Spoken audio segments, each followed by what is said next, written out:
Next हमें पढ़ना है आव्यूह का व्युत्क्रम आव्यूह। कोई भी अगर आपको आव्यूह दिया है तो आप उसका व्युत्क्रम आव्यूह किस प्रकार निकालेंगे ये हमें पढ़ना है। सबसे पहले हम इसकी डेफिनेशन देख लेते हैं। यदि ए और बी कोटि n का वर्ग आव्यूह है, यदि आपको दो आव्यूह दिए हैं ए और बी, वो कोटि n के मतलब दोनों की कोटि आपकी क्या है, समान है। अगर ए आपका 3×3 का आव्यूह है तो बी भी आपका 3×3 का आव्यूह है, ठीक है। और उनके बीच रिलेशन इस प्रकार है कि A B equal to B A equal to I. मतलब जैसे कि मैंने बोला, अगर ए आपका 3×3 का आव्यूह है, ठीक है, और बी आपका 3×3 का आव्यूह है, ठीक है, दोनों की कोटि आपकी क्या है, समान है। दोनों की कोटि समान है और जब मैंने दोनों का मल्टीप्लाई किया यानी कि ए बी, और मैंने क्या किया, बी ए का मल्टीप्लाई किया, और दोनों ही बराबर है, और दोनों किसके बराबर है, आपके आई के। तो यहाँ पर आई की वैल्यू भी क्या होगी, I3 होगी। I3 क्यों होगी, क्योंकि ए आपका 3×3 का मैट्रिक्स है और बी भी आपका 3×3 का मैट्रिक्स है, ठीक है। अगर ये इस प्रकार इन दोनों अगर इनके बीच रिलेशन होता है तो उस समय हम ए को क्या बोलेंगे, व्युत्क्रमणीय आव्यूह, और बी को क्या बोलेंगे, ए का व्युत्क्रम आव्यूह, ठीक है। तो कभी भी अगर आपको दो मैट्रिक्स दिए होते हैं ए और बी, दोनों की कोटि समान है और उनके बीच रिलेशन इस प्रकार है कि A B equal to B A, मतलब ए और बी का मल्टीप्लाई किया और बी और ए का मल्टीप्लाई किया, दोनों आपस में बराबर है, और वो दोनों ही किसके बराबर है, आइडेंटिटी मैट्रिक्स के बराबर है या इकाई आव्यूह के बराबर है। तो उस समय जो मैट्रिक्स ए रहेगा उसको बोलेंगे व्युत्क्रमणीय आव्यूह, और जो मैट्रिक्स बी रहेगा, तो ये जो मैट्रिक्स बी रहेगा वो ए के व्युत्क्रम को दर्शाएगा। मतलब जो मैट्रिक्स बी होगा आपका वो ए का व्युत्क्रम, ए का क्या होगा, व्युत्क्रम आव्यूह होगा। अब ए के व्युत्क्रम आव्यूह को हम किससे निरूपित करते हैं, ए इन्वर्स से। अब एक चीज़ ध्यान रख लीजिए कि हर आव्यूह का आप इन्वर्स नहीं निकाल सकते, हर आव्यूह का हम इन्वर्स या हर आव्यूह का हम व्युत्क्रम नहीं निकाल सकते। किसी भी आव्यूह का व्युत्क्रम निकालने के लिए एक ही कंडीशन है कि वो आपका व्युत्क्रमणीय आव्यूह होना चाहिए, और दूसरी कंडीशन ये भी बोल सकते हैं हम कि वो आपका वर्ग आव्यूह होना चाहिए। अगर वर्ग आव्यूह है तभी उसका व्युत्क्रम संभव है अथवा नहीं है। हम केवल वर्ग आव्यूह का ही व्युत्क्रम निकाल सकते हैं।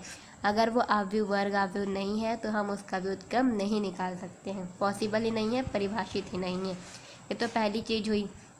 दूसरी चीज़, यदि ए आपका व्युत्क्रमणीय आव्यूह है, ए वर्ग आव्यूह है, ठीक है, लेकिन हर वर्ग आव्यूह का भी आपका यूनिवर्स निकालना पॉसिबल नहीं है। अगर ये आपका व्युत्क्रमणीय आव्यूह है तभी ए के व्युत्क्रम का अस्तित्व होगा अथवा नहीं होगा, ठीक है। ए व्युत्क्रमणीय आव्यूह कब होगा, इसकी कंडीशन हम पढ़ चुके हैं। आव्यूह में व्युत्क्रमणीय आव्यूह की कंडीशन होती है कोई, जब आप ए का क्या निकालिए, डिटर्मिनेंट निकालिए, और अगर उसका determinant not equal to zero है ना, मतलब उसका डिटर्मिनेंट की वैल्यू ज़ीरो नहीं होनी चाहिए। ज़ीरो के अलावा उसकी वैल्यू कुछ भी हो सकती है, प्लस माइनस, डजंट मैटर, बस ए के डिटर्मिनेंट की वैल्यू ज़ीरो नहीं होनी चाहिए। अगर ए के डिटर्मिनेंट की वैल्यू ज़ीरो नहीं है तो जो आपका जो ए वर्ग आव्यूह होगा उसका इन्वर्स निकालना पॉसिबल है, उसका इन्वर्स निकलेगा। अदरवाइज अगर वो आपका व्युत्क्रमणीय आव्यूह नहीं होगा, अव्युत्क्रमणीय होगा, तो उसका आप इन्वर्स नहीं निकाल सकते। अब इन्वर्स निकालने की कार्यविधि देख लेते हैं कैसे निकालते हैं। सबसे पहले क्या करेंगे, जो आपको आव्यूह दिया रहेगा ए या फिर कोई भी आव्यूह दिया रहेगा आप उसको ए मान लेना, ठीक है। उसका आप क्या निकालना, डिटर्मिनेंट ए निकालना। अब चेक करना कि डिटर्मिनेंट ए ज़ीरो के इक्वल है कि नहीं है। अगर ज़ीरो के इक्वल नहीं है तब वो ए आपका व्युत्क्रमणीय आव्यूह है और उसका अस्तित्व है, और ए इन्वर्स का अस्तित्व है। अगर आपका डिटर्मिनेंट ए ज़ीरो के इक्वल हो जाता है तो ए आपका अव्युत्क्रमणीय आव्यूह हो जाएगा और उसके इन्वर्स का अस्तित्व नहीं होगा। उसके बाद हम निकालेंगे एडजॉइंट ए। उसके बाद ए इन्वर्स का फॉर्मूला है होता है आपका एडजॉइंट ए अपॉन डिटर्मिनेंट ए। आपको ये सब भी याद रखने की ज़रूरत नहीं है, केवल आपको यही एक फॉर्मूला याद रखना है कि ए इन्वर्स इक्वल टू होता है एडजॉइंट ए अपॉन डिटर्मिनेंट ए, जहाँ पर ये जो आपका डिटर्मिनेंट ए है ये नॉट इक्वल ज़ीरो होना चाहिए, दैट्स इट, और कुछ नहीं याद रखना है बस। अब कुछ हमारे पास फॉर्मूले हैं, हम वो फॉर्मूले देख लेते हैं। यदि ए और बी दो समान कोटि के वर्ग आव्यूह है, ठीक है, ए और बी दोनों की कोटि क्या है, समान है, और दोनों वर्ग आव्यूह है, तो आपको अगर ए और बी का मल्टीप्लाई करके उसका इन्वर्स निकालेंगे, ए बी का अगर इन्वर्स निकालते हैं वो आपका किसके बराबर होगा, बी का इन्वर्स, ए का इन्वर्स, और उन दोनों के मल्टीप्लाई के बराबर होगा। नेक्स्ट, अगर ए आपका एक व्युत्क्रमणीय अवयव है, ए व्युत्क्रमणीय अवयव है और आपको बोला है कि ए का इन्वर्स निकालिए और उसका इन्वर्स निकालिए। ए इन्वर्स निकाल लिया, हमारे पास कोई अवयव ए है, इसका इन्वर्स निकालेंगे तो क्या होगा, ए इन्वर्स। अब इसके इन्वर्स का भी अगर हमें इन्वर्स निकालना है तो क्या होगा, ए इन्वर्स का इन्वर्स। ये आपका किसके बराबर होगा, ये ए के बराबर ही होगा। ठीक है, तो कभी भी क्वेश्चन में अगर 1 नंबर क्वेश्चन में कहीं पूछ देता है, कोई अवयव दे देता है आपको ए, उसका इन्वर्स दे देता है ए इन्वर्स, और फिर से उसको बोल दिया इन्वर्स निकालिए, तो आपको किसके बराबर हो जाएगा, आपका ए के बराबर। ठीक, सेकंड आपका इसमें होता है, अगर आपको ए डैश का इन्वर्स निकालने बोला है, क्या बोला है, ए डैश का इन्वर्स। ए डैश का इन्वर्स मतलब अगर आपके पास कोई अवयव ए है, सपोज करो A11 है, A12 है, A21 है, A22 है। ठीक है, तो इसका परिवर्त क्या होगा, ए डैश होगा। ए डैश मतलब इसके वैल्यू हो जाएगी A11, A12, A21 और A22। ठीक है, तो अगर आप इसका इन्वर्स निकालेंगे, जैसे कि यहाँ पर बोला है ए डैश का इन्वर्स, यानी कि मेरे पास अवयव ए है, इसका मैंने पहले क्या निकाल लिया, ए डैश निकाल लिया, और इसका क्या निकालने बोला है, इन्वर्स। तो ये किसके बराबर होगा, आपका ए इन्वर्स के डैश के बराबर। ए इन्वर्स के डैश के बराबर मतलब जो आपको गिवन अवयव ए होता है, पहले आप इसका इन्वर्स निकाल लेना, इसके इन्वर्स की जो भी वैल्यू आएगी, जो भी इसका मैट्रिक्स आएगा, उसका आप क्या निकाल लेना, परिवर्त निकाल लेना, तो वो इसके बराबर होता है। नेक्स्ट आपको दिया है, यदि ए एक व्युत्क्रमणीय अवयव हो तो, ए आपका व्युत्क्रमणीय अवयव है और आपको क्या निकालना है, adjoint A dash. Adjoint A dash मतलब आपको अवयव ए दिया है, सबसे पहले उसका क्या निकालेंगे, परिवर्त, उसके रो और कॉलम को इंटरचेंज कर देंगे, फिर उसका क्या निकालेंगे, एडजॉइंट, उसका सहखंडज। तो वो आपका किसके बराबर होगा, एडजॉइंट ए के डैश के बराबर। एडजॉइंट ए के डैश के बराबर मतलब जो आपको अवयव ए दी थी ना, उसका क्या निकाल लेना, एडजॉइंट, और उसको क्या कर देना, उसका परिवर्त निकाल लेना, उसके रो और कॉलम को आप इंटरचेंज कर देंगे, तो आपको ये वैल्यू मिल जाएगी। आप इस तरीके से भी कर सकते हैं और इस तरीके से भी, दोनों ही आपस में इक्वल होते हैं, बस ये चीज़ अपने को ध्यान रखनी है। यदि ए बी दो समान कोटि के व्युत्क्रमणीय अवयव है, अगर आपके ए और बी दोनों की कोटि समान है और दोनों ही आपका व्युत्क्रमणीय अवयव है, तो एडजॉइंट ए बी निकालने बोलेगा, यानी ए और बी का मल्टीप्लाई करिए, जो अवयव आया है उसका आप एडजॉइंट निकाल लीजिए, उसका सहखंडज निकाल लीजिए, वो किसके बराबर होगा, आपका adjoint B into adjoint A. मतलब पहले बी का निकाल लेंगे सहखंडज और ए का सहखंडज, और दोनों को आपस में मल्टीप्लाई कर देंगे। नेक्स्ट, यदि ए कोटि एन का व्युत्क्रमणीय अवयव है तब, यदि ए आपको दिया है कोटि एन का व्युत्क्रमणीय अवयव और आपको बोला है एडजॉइंट ए, मतलब आपको ए दिया है, ए का क्या निकालोगे, पहले सहखंडज, फिर एक अवयव मिलेगी, सहखंडज निकालेंगे तो एडजॉइंट ए भी आपका क्या होगा, एक अवयव होगा, फिर उसका हम क्या निकालेंगे, एडजॉइंट ए। तो इतना लंबा प्रोसेस करने की ज़रूरत नहीं है, वो आपका किसके बराबर होता है, इसके बराबर। इसके बराबर मतलब जो आपको अवयव ए दिया रहेगा उसका क्या निकाल लेंगे, डिटर्मिनेंट। ठीक है, उसका हम क्या निकाल लेंगे, डिटर्मिनेंट। अब यहाँ पर उसकी पावर n-2 दिया है, n यहाँ पर n का मतलब है अवयव की कोटि, है ना। अगर अवयव की कोटि मेरी क्या है, 3 है, तो यहाँ पर अगर मान लो तो उसकी डिटर्मिनेंट की वैल्यू आती है मेरे पास 9। ठीक है, अब यहाँ पर क्या आ जाएगा, मान लेते हैं अवयव की कोटि मेरी क्या है, 3 है, तो 3 - 2 यानी 9 की पावर क्या हो जाएगा, 1 इंटू ए मतलब जो मेरा अवयव दिया रहेगा, ये मेरा अवयव, 9 का इंटू पूरे अवयव के साथ कर दीजिए, जो आपका आंसर आएगा वो किसकी वैल्यू होगी, एडजॉइंट इंटू एडजॉइंट ए के बराबर होगा। तो यहाँ पर इतना लंबा प्रोसेस करने से बेटर है हम इसको करें, तो ये इसके बराबर होगा, इसे मैं एग्जाम्पल से आगे समझाऊंगी। नेक्स्ट आपको दिया हुआ है, यदि ए एक कोटि एन का व्युत्क्रमणीय अवयव है, ए एन कोटि का व्युत्क्रमणीय अवयव है, तब एडजॉइंट ए का डिटर्मिनेंट निकालने बोला है। ठीक है, एडजॉइंट ए का डिटर्मिनेंट किसके बराबर होगा, डिटर्मिनेंट ए की पावर n-1 के बराबर होगा। इन दोनों का मैं एग्जाम्पल आगे सॉल्व करके बताऊंगी। अब हमारे पास अगर हमको एक अवयव दिया है, उसका व्युत्क्रम निकालने बोला है, तो हम किस प्रकार निकालेंगे। तो कभी भी आपको अवयव का व्युत्क्रम निकालने बोलेगा, फर्स्ट स्टेप, जो आपको अवयव दी है आप उसे ए मान लें। हमने इस अवयव को ए मान लिया, इसके बराबर मैं मान लेती हूँ A11, A12, A13, A21, A22, A23, A31, A32, A33। ये इसलिए मानती हूँ ताकि इसका सहखंडज निकालने में मुझे आसानी हो, बस और कोई बात नहीं। ठीक, अब ए का मुझे क्या निकालना है, व्युत्क्रम। ए का मुझे कंडीशन सिद्ध करनी है कि वो व्युत्क्रमणीय अवयव है कि नहीं है। व्युत्क्रमणीय होगा तभी तो उसका इन्वर्स पॉसिबल है। अगर व्युत्क्रमणीय नहीं होगा तो उसका इन्वर्स भी पॉसिबल नहीं होगा। तो मैं ए का व्युत्क्रमणीय अवयव निकालने के लिए क्या करूँगी, ए का डिटर्मिनेंट निकालूंगी। ठीक, फर्स्ट स्टेप क्या होगा आपका, जो अवयव दिया होगा उसे ए मानेंगे। सेकंड स्टेप ए का क्या निकालेंगे, डिटर्मिनेंट। जब मैंने ए का डिटर्मिनेंट निकाला तो उसकी वैल्यू आपकी क्या है, 10 आ रही है, मतलब A is not equal to 0। A is not equal to 0 है, मतलब ए आपका क्या है, व्युत्क्रमणीय अवयव है और ए इनवर्स का अस्तित्व होगा। उसके बाद थर्ड स्टेप क्या निकालेंगे, एडजॉइंट ए। एडजॉइंट ए निकालने के लिए हम क्या निकालते हैं, सबसे पहले अवयव ए का क्या निकालेंगे, सहखंड, और उसके सहखंड अवयव को क्या कर देंगे, परिवर्त। तो अवयव ए का हमें सहखंड निकालना है। अवयव ए का सहखंड कैसे निकालेंगे, हम सभी जानते हैं अच्छी तरीके से।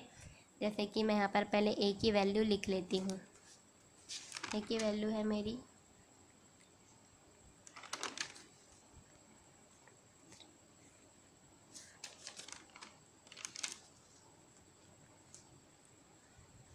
इसका मुझे क्या निकालना है, सहखंड निकालना है।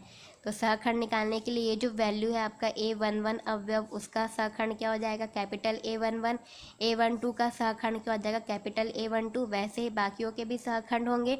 अब आपको यहाँ पर -1 की पावर 1 + 1 करने की ज़रूरत नहीं है। अब एक क्वेश्चन में कर सकते हैं, सेकंड क्वेश्चन में तो आप सीख ही जाएंगे। जैसे ये 1 1 है, यानी -1 की पावर 2 हो जाएगा, यानी कि यहाँ पर क्या हो जाएगा, आपका प्लस हो जाएगा। A12 है, यानी -1 की पावर क्या हो गया, ऑड, इसलिए डायरेक्ट माइनस लिख सकते हैं। 1 3 यानी -1 की पावर 4, यानी कि सीधा प्लस आएगा यहाँ पर। 2 1 यानी कि -1 की पावर 3, यानी कि ऑड, यानी कि माइनस। यानी 2 + 2, -1 की पावर 2 + 2 यानी -1 की पावर 4 हो जाएगा। -1 की पावर 4 यानी कि इवन, यानी कि यहाँ पर आपका क्या आ जाएगा, प्लस। बस यहाँ पर इसको प्लस करिएगा। 1 + 1 2 आ रहा है, इवन आ रहा है तो प्लस हो जाएगा, ऑड है तो माइनस। इवन है तो प्लस, ऑड है तो माइनस। इवन है इसलिए प्लस, यहाँ पर ऑड है तो माइनस, इवन होगा इसलिए प्लस, ऑड है इसलिए माइनस, इवन है इसलिए यहाँ पर प्लस। अब ये वैल्यू कैसे निकालेंगे, A11 की वैल्यू निकालनी है, तो इसको यहाँ छुपा दिया। ये आपका 5 दूनी 10, तो ये आपकी वैल्यू आ जाएगी 10। A12 की वैल्यू निकालनी है, तो आप इसको इस प्रकार यहाँ पर करेंगे, दोनों को क्रॉस मल्टीप्लाई करने पर मुझे क्या मिलेगा, 0। तो इस प्रकार यहाँ पर मेरा 0 मिल जाएगा। इसको हम कैसे निकालते हैं, इसके पहले भी हम वीडियोस में देख चुके हैं, तो वो प्रोसेस मैं अभी आपको यहाँ पर नहीं बता रही हूँ, आप वो वीडियो देख लेंगे। नेक्स्ट, अवयव ए का सहखंड निकालना है। अवयव ए का सहखंड क्या होता है मेरा, A11 A12 A13 A21 A22 A23 A31 A32 A33। मतलब ये जो मैंने वैल्यू निकाली है, इस वैल्यू को मुझे यहाँ पर बस पुट कर देना है। तो मेरी वैल्यू क्या आएगी, 10 0 0 -10 5 0 2 -4 2। इसके बाद क्या करना है, ए का सहखंड निकाल लिया, ए के सहखंड का क्या कर देंगे, परिवर्त कर देंगे। परिवर्त मतलब ये सहखंड आ जाए, इसके रो और कॉलम को आपस में इंटरचेंज कर देंगे। तो ये रो को मैं कॉलम में इंटरचेंज कर दी, सेकंड रो को सेकंड कॉलम में इंटरचेंज करी, थर्ड रो को थर्ड कॉलम में इंटरचेंज कर दी। तो यहाँ पर ये वैल्यू भी मेरी इंटरचेंज हो जाएगी, तो यहाँ पर ये वैल्यू मेरी इंटरचेंज हो जाएगी। तो इस प्रकार मुझे मिलेगा एडजॉइंट ए। अभी भी एडजॉइंट ए निकालना होगा, वापस बता रही हूँ। ए का सबसे पहले सहखंड निकाल लेंगे, उसके बाद ए का जो सहखंड अवयव मिलेगा, उस सहखंड अवयव का परिवर्त निकाल लेंगे, बस। तो हमें ए का सहखंडज मिल जाएगा। अब ए इनवर्स निकालने के लिए फॉर्मूला क्या होता है, A inverse equal to adjoint A upon determinant A. Adjoint A की वैल्यू आपकी ये है, डिटर्मिनेंट ए की वैल्यू क्या थी, 10, तो ये आपका 1/10 हो जाएगा। बस यहाँ से आपको वैल्यू मिल गई ए इनवर्स की वैल्यू। ऐसा ही आप 2 × 2 3 × 3 4 × 4 5 × 5 सभी मैट्रिक्स में आप इसी प्रकार इनवर्स निकालेंगे। और इनवर्स आपका तभी पॉसिबल है, पहला केस ए आपका वर्ग अवयव होना चाहिए, दूसरी कंडीशन ए आपका व्युत्क्रमणीय अवयव होना चाहिए, तभी ए इनवर्स निकाल सकते हैं, नहीं तो नहीं निकाल सकते हैं। चाहे तो यहाँ पर 10 का 1/10 के अंदर इंटू कर सकते हैं, नहीं भी करेंगे तो भी आपकी वैल्यू इतनी सही है। अब नेक्स्ट क्वेश्चन में हम देखते हैं क्या बोला है हमें नेक्स्ट क्वेश्चन में। यदि a = 2 - 1 1 -1 2 -1 -1 2 -1 1 -1 2 हो तो दर्शाइए कि a³ - 6a² + 9a - 4i = 0। आपको ये दर्शाना है और इस इक्वेशन के थ्रू आपको a इनवर्स निकालना है। तो इसको तो हम दर्शा सकते हैं, जैसा कि हम इसको पहले भी पढ़ चुके हैं। हमें a दिया है, सबसे पहले क्या निकालेंगे, a² निकालेंगे। a² की मेरी वैल्यू है 6 - 5 5 -5 6 -5 5 -5 6। अब इसका मल्टीप्लाई कैसे करते हैं मैं आपको एक बार बता देती हूँ, क्योंकि इसके पहले वीडियो में मैंने कई बार इसको बता चुके हैं। ये आपका रो है, इसको कॉलम से मल्टीप्लाई करेंगे, 2 इंटू 2 4, जो अवयव है अपने संगत अवयव से मल्टीप्लाई होगा। -1 इंटू -1 +1, 1 इंटू 1 ये आपका +1। फिर इस रो का मल्टीप्लाई सेकंड कॉलम से, 2 इंटू -1 -2, -1 इंटू 2 -2, 1 इंटू -1 -1। फिर ये फर्स्ट रो का मल्टीप्लाई थर्ड कॉलम से, 2 इंटू 1 2, -1 इंटू -1 +1, 2 1 इंटू 2 ये आपका 2। ऐसे ही सेकंड कॉलम, सेकंड रो और थर्ड रो का मल्टीप्लाई भी बाकी कॉलम के साथ हम करते हैं। तो यहाँ से मेरी ए स्क्वायर की वैल्यू आ गई, क्योंकि मैं डायरेक्ट ए क्यूब तो नहीं निकाल सकती ना, डायरेक्ट ए क्यूब निकालना पॉसिबल नहीं है। सबसे पहले मैं ए स्क्वायर निकालूंगी। ए स्क्वायर होता है मेरा ए इंटू ए, तो मैंने ए इंटू ए करके ए स्क्वायर निकाला। अब ए क्यूब निकालना है, तो ए क्यूब कैसे निकालेंगे? ए क्यूब आपका होता है ए स्क्वायर इंटू ए, तो ये आपका ए स्क्वायर हो गया और ये आपकी ए की वैल्यू, दोनों का मल्टीप्लाई करूँगी तो मेरा ए क्यूब निकल जाएगा। नेक्स्ट आपको यहाँ पर क्या निकालना है? 6a स्क्वायर 9a 4i, तो 6a स्क्वायर निकालेंगे। तो ए स्क्वायर में क्या करेंगे? 6 का हम इंटू कर देंगे। ये ए स्क्वायर था मेरा, ये मेरी ए स्क्वायर की वैल्यू है, यहाँ पर 6 का इंटू कर दूंगी तो आपका हो जाएगा 36 -30 30, यहाँ पर -30 36 -30 30 -30 36। देन मुझे क्या निकालना है? 9a निकालूंगी तो ए में 9 का मल्टीप्लाई करूँगी तो मुझे ये मिल जाएगा। देन मुझे निकालना है 4i, तो 4i की वैल्यू मेरी इस प्रकार होगी। अब इन सारी वैल्यूज़ को उठा करके आप इस इक्वेशन में पुट कर दीजिए। जब हम इस इक्वेशन में पुट करेंगे, पुट करने के बाद हम इसे सॉल्व करेंगे, तो सॉल्व करने पर मुझे वैल्यू यहाँ पर क्या मिल रही है? 0। मतलब इस इक्वेशन के इक्वल टू मुझे क्या मिल गया? 0। मतलब ये हमको दर्शाना था, तो यहाँ पर मेरा क्या हो गया? ये प्रूफ दैट हो गया, यही मुझे दर्शाना था। अब इस इक्वेशन के थ्रू मुझे क्या निकालना है? ए इन्वर्स निकालना है। तो आपको कुछ नहीं करना है, बस इस इक्वेशन में ए इन्वर्स का मल्टीप्लाई कर दीजिए। इस इक्वेशन में मैंने ए इन्वर्स का मल्टीप्लाई किया, ठीक। अब यहाँ पर जो कुछ हमने पहले गुणधर्म पढ़े थे, कुछ फॉर्मूले पढ़े थे, वो हमें याद रखना है। जैसे ए का मल्टीप्लाई ए इन्वर्स के साथ में की, या ए इन्वर्स का मल्टीप्लाई मैंने ए के साथ में किया, दोनों किसके बराबर होंगे? मेरे आई के बराबर। आई का मल्टीप्लाई अगर मैं ए इन्वर्स के साथ में करती हूँ तो वो किसके बराबर होगा? आपका ए इन्वर्स। और ए का मल्टीप्लाई आई के साथ करूँगी या आई का मल्टीप्लाई ए के साथ करूँगी तो वो किसके बराबर होगा? आपका ए के बराबर होगा। बस यहाँ पर मैंने क्या किया है? ए क्यूब है, ए क्यूब को मैंने दो पार्ट में तोड़ लिया है, ए इंटू ए स्क्वायर, ठीक। यहाँ पर ए स्क्वायर को ही मैंने दो पार्ट में तोड़ लिया है, ए इंटू ए स्क्वायर को दो पार्ट में तोड़ा तो ये आपका ये ए, एक ए के साथ में मैंने ए इन्वर्स को रख दिया, ठीक। बाकी आपका एज इट इज़ रहेगा। अब यहाँ पर देखते हैं, जब ए इन्वर्स और ए का मैंने मल्टीप्लाई किया तो मुझे क्या मिलेगा? आई। तो मुझे यहाँ पर क्या मिला? आई, यानी ए स्क्वायर इंटू आई हो गया। ए इन्वर्स और ए का मल्टीप्लाई किया तो मुझे क्या मिल गया? आई, यानी कि ए इंटू आई हो गया। यहाँ पर भी मेरा ए इंटू ए इन्वर्स का वैल्यू क्या होता है? आई, और आई इंटू ए इन्वर्स की वैल्यू आपकी क्या होती है? ए इन्वर्स होती है। फिर ए स्क्वायर को दो पार्ट में तोड़ लेंगे, ए इंटू ए, ठीक। नेक्स्ट ए इंटू आई की वैल्यू क्या होती है मेरी? आई, 9i -4 ए इन्वर्स। फिर ए इंटू आई की वैल्यू क्या हो जाएगी? ए हो जाएगी मेरी, ठीक। तो यहाँ से क्या हो जाएगा मेरा? बाकी एज इट इज़ रहेगा आपका ए इंटू ए, आपका ए स्क्वायर, तो A square -6a + 9i -4a inverse equal to 0। तो यहाँ से आपको ए स्क्वायर की वैल्यू पता है, 6a की वैल्यू पता है, 9i की वैल्यू पता है, तो आप ए इन्वर्स की वैल्यू निकाल सकते हैं। इस इन्वर्स को मैंने क्या कर दिया है? -4a इन्वर्स को पक्षांतर कर दिया। पक्षांतर कर दिया तो मेरे पास वैल्यू क्या आई? -4a inverse equal to A square -6a + 9i। तो ए स्क्वायर की वैल्यू ए स्क्वायर की वैल्यू हमने पहले निकाल चुके हैं हम। 6a की वैल्यू हम निकाल लेंगे यहाँ पर, क्योंकि ए तो हमको दिया हुआ है, और 9i की वैल्यू भी हम यहाँ पर निकाल सकते हैं। तो 6 को अंदर मल्टीप्लाई कर देंगे तो हमें ये अवयव मिलेगा, 9 को अंदर मल्टीप्लाई करेंगे तो हमें इस प्रकार अवयव प्राप्त होगा। और जब हम इसको सॉल्व करेंगे तो हमें प्राप्त हो रहा है 4a इन्वर्स इक्वल टू 3 1 -1 1 3 1 -1 1 3। अब 4 इधर आ जाएगा, आपका पक्षांतर होगा, तो 4 क्या हो जाएगा? यहाँ पर ए इन्वर्स के साथ मल्टीप्लाई में इधर आके डिवाइड में हो जाएगा, यानी कि 1/4 3 1 -1 1 3 1 -1 1 3। तो इस प्रकार हम ए इन्वर्स निकाल सकते हैं। चाहे तो 1/4 का हम इसके अंदर इंटू भी कर सकते हैं। तो इस प्रकार आज के लिए बस इतना ही। नेक्स्ट क्वेश्चन हमारा बोला है a equal to 6 minus 7 8 1 minus 3 1 2 1 minus 4। अब आपको निकालना है डिटर्मिनेंट एडजॉइंट ए, यानी एडजॉइंट ए का आपको डिटर्मिनेंट निकालना है। तो इसके पहले हमने गुणधर्म में पढ़ा था कि एडजॉइंट ए जो है, एडजॉइंट ए का डिटर्मिनेंट किसके बराबर होता है, ए के determinant into power n minus 1। तो ये डिटर्मिनेंट एडजॉइंट ए को मैं क्या लिख सकती हूँ, इस प्रकार लिख सकती हूँ। डिटर्मिनेंट को मैंने क्या कर लिया, यहाँ पर सिंबल के फॉर्मेट में लिख दिया। अभी जो मेरा एडजॉइंट ए है वो किसके बराबर है, ए का डिटर्मिनेंट उसकी पावर n माइनस 1, तो ये इसके बराबर हो गया। अब यहाँ पर n क्या है, अवयव ए की कोटि। अवयव ए की कोटि यहाँ पर क्या है, 3 क्रॉस 3 कोटि का है ये, तो इसकी पावर क्या हो गया, n की वैल्यू 3 हो गई, यानी कि 3 माइनस 1 2। यानी आपको यहाँ पर क्या निकालना है, डिटर्मिनेंट ए निकालना है और जो उसकी वैल्यू आएगी उसका स्क्वायर कर देना है। तो मैंने यहाँ पर डिटर्मिनेंट ए निकाल सकती हूँ यहाँ पर।